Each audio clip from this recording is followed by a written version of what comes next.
Yan, makat po ako dito sa San Fernando mga kababayan ng overpass. Nakita ko po yung isang bata rito na nangihingi na madungis, kawawa naman po. Ito, bibigyan po natin kahit mga 20 pesos pambili ng merienda. Nakabili po siya ng tinapay. Tayo po'y wala rin at tayo po'y mahirap lang at tayo po'y nanghihingi lang din. Ito po, bibigyan po natin siya ng pera. Yan. Para po naman po siya may pambili ng ano. Yan, yan po siya mga kababayan. Bibili mo ng pagkain, ano? Pasensya ka na rito, medyo mahirap pa rin tayo, ano? E di ka saan ka ba? Ha? Malayo. Yun, sa'yo po malayo, mga kababayan. Kaya medyo pag may nagdaan po nito, tulungan na lang po ninyo. Bigyan na lang po nyo. Pagka nangingi ka, tutulungan kita mamaya.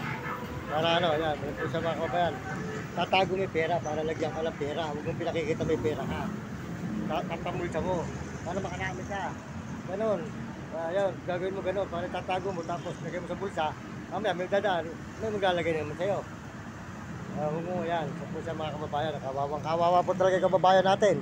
Kaya po tayo, nahawa po tayo sa kapwa natin, mga mahihirap mga kababayan. Kaya pag po tayo pinagpala ng Diyos, tutulungan po natin ang mga kamukha nila, mga mukha po natin sa lansangan ng ating mga kababayan na nangangailangan ng tulong. Maraming salamat po sa inyo lahat. Nakita po natin sa dito sa Mitulay. Yan. Ano pangalan mo? Hindi mo alam. Ayun.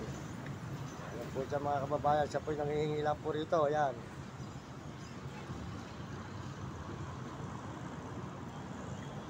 Nakarami ka na ba? Wala pa.